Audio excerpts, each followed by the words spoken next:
in terms of enablement, and then thinking about those assets that you want to start to develop pre-launch, Fiona, how should product marketing approach enablement specifically around like, that product or feature launch, and any best practices that you have seen that really works for you?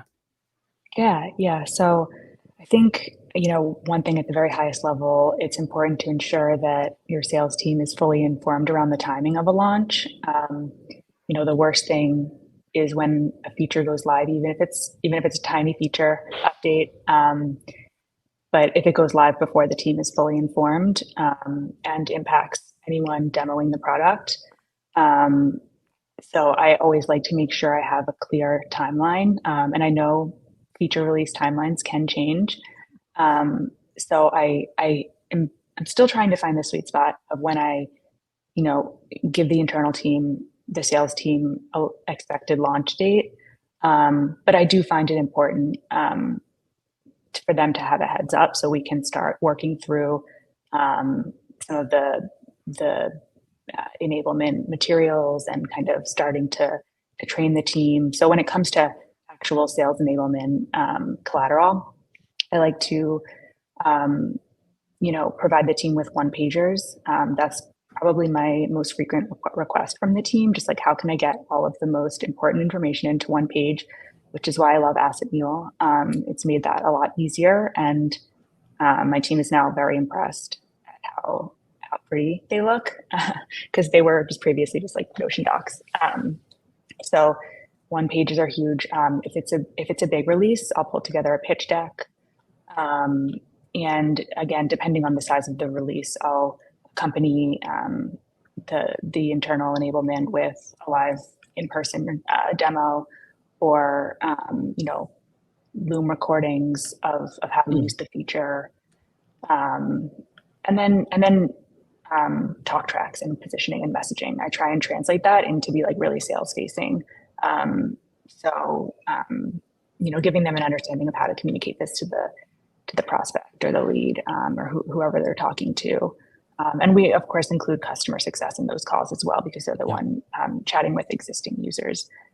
Um, and I think another thing I like to keep in mind is to over communicate, around the timing of a launch, or um, of what the need to knows are to the team. I read somewhere that when you get to the point that you feel like you're annoying, someone with how much you're repeating yourself, that's when they are finally starting to listen and grasp, and will remember what you're saying.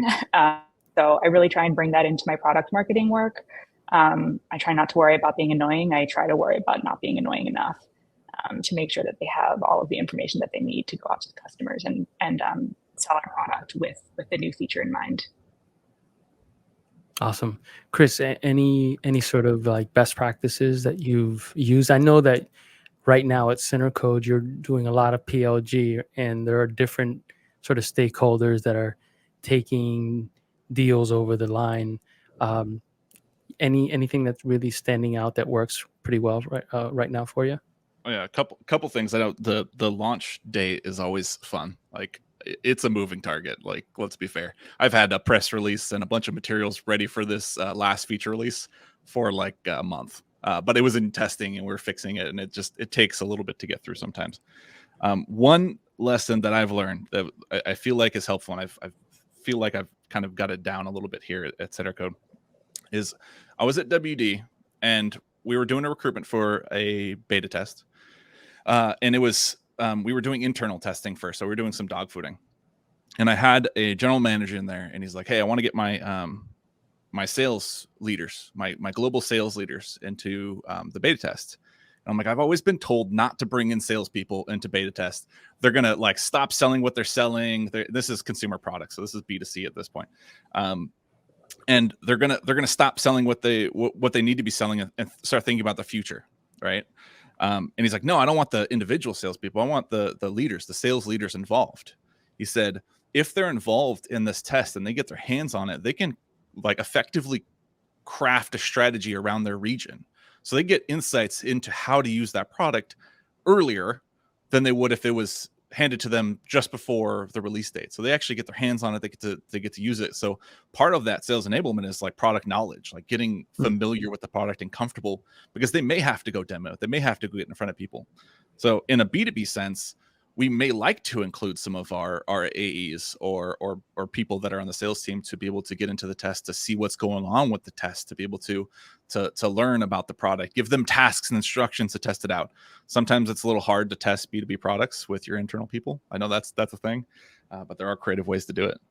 So I definitely like including salespeople, because I get free training, right? That it's like scale training. Here's how you do it. Here's what you need to be testing. And they can get their feedback in. And that way they also feel like they're getting their voice heard about things that they like or don't like.